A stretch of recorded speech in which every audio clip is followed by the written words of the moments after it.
जहां तक दिल्ली का एयरपोर्ट का सवाल है, अब वो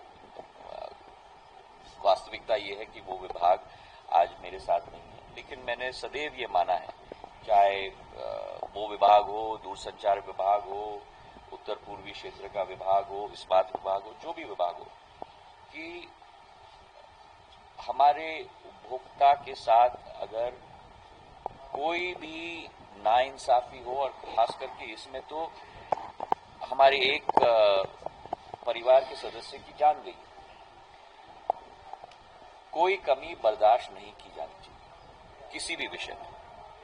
जहां तक आपने दूसरे एयरपोर्ट्स का मामला उठाया, खास करके जबलपुर और ग्वालियर की मैं बात कर सकता हूं। जबलपुर का जो भाग है वो एक कैनवस का रूप था।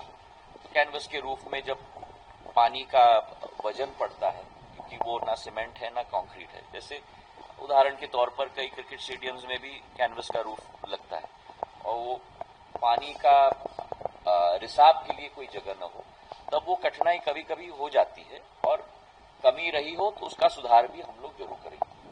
जहां तक ग्वालियर का एयरपोर्ट का मुद्दा है, मैं नहीं मानता कि ये स्थायी मुद्दा है, ये एक अस्थायी मुद्दा है। एक दिन बारिश बहुत हो गई तो जो नाला है वो ब्लॉक हो गया, बाहर के भाग में तो अराइवल एरिया में थोड़ी पानी का अक्यूमुलेशन हो गया, 4 घंटे के अंदर नाला साफ हो गया है। अब कोई कठिनाई नहीं, आप और मेरे साथ चलिए, अभी एयरपोर्ट पर सब चित्र मेरे पास पहुंच गए हैं मेरे फोन पे, बिल्कुल रोड साफ सुथरा है, कोई कठिनाई नहीं है। और जो आप कह रहे थे कि जो लीकेज हो रही है, वो लीकेज की वजह से ये रोड के ऊपर पानी का अक्यूमुलेशन नहीं हुआ, वो नाले में थोड़ा ब्लॉकेज आ गया था इसलिए हुआ। लीकेज थोड़ा ऊपर से हुआ है, वहां सीलेंट लगाया गया है, पर केवल थोड़ा सा लीकेज ऊपर से हुआ है। ये पानी का अक्यूमुलेशन पूरा उसकी वजह से नहीं हुआ है, नाले के ब्लॉकेज के, और नाला साफ किया गया है। अब आपके और हमारे घर में भी कभी हो जाता है, तो आपने देख लिया ना, मैंने आपको जवाब दे दिया।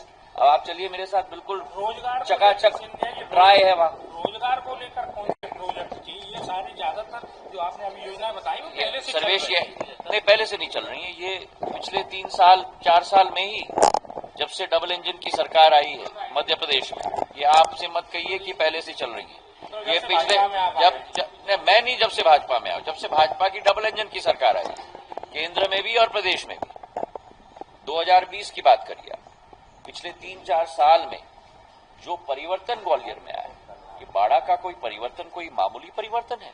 पुराना बाड़ा का अनुभव आप लोगों ने किया, मैं नवीन बाड़ा नहीं कहूंगा, क्योंकि ये हमारी संस्कृति, हमारी धरोहर है, लेकिन जो भव्य रूप धारण किया है, ये डबल इंजन की सरकार का कमाल है। एयरपोर्ट डबल इंजन की सरकार का कमाल है, स्टेडियम एमपीसीए का कमाल है। तो धीरे धीरे ग्वालियर बढ़ रहा है और बदल रहा है। अब फ्लाइट्स आ रही हैं, ट्रेन्स आ रही हैं, स्टेशन बदलेगा, 1000 बिस्तर का अस्पताल बन गया, मल्टी स्पेशलिटी अस्पताल बन गया, ये सब चीजें हो रही हैं। और जब ये चीजें होंगी तब औद्योगिकरण आकर्षित होगा हमारे ग्वालियर में।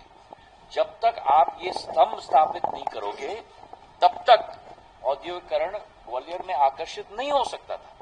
अब एक बार जब अस्पताल 1000 बिस्तर का बन चुका, मल्टी स्पेशलिटी बन चुका, एयरपोर्ट बन चुका, रेलवे स्टेशन बन चुका, स्टेडियम बन चुका, पश्चिमी एक्सप्रेसवे बन रहा है, ग्वालियर आगरा एक्सप्रेसवे बन रहा है, अच्छी संस्थाएं बन चुकी है, तब विस्तार होगा। पहले मंत्री रहे तो एयरपोर्ट मिला, अब नया डिपार्टमेंट आपको आप देखते जाओ, आप देखते जाओ। अब इसमें कौन अब एक चीज मैं बताना चाहता हूँ, नहीं, इन्होंने मुझे हिंट दे दिया, अब मैं अभी बताऊंगा तो 1 साल बाद कहेंगे पुरानी बात है।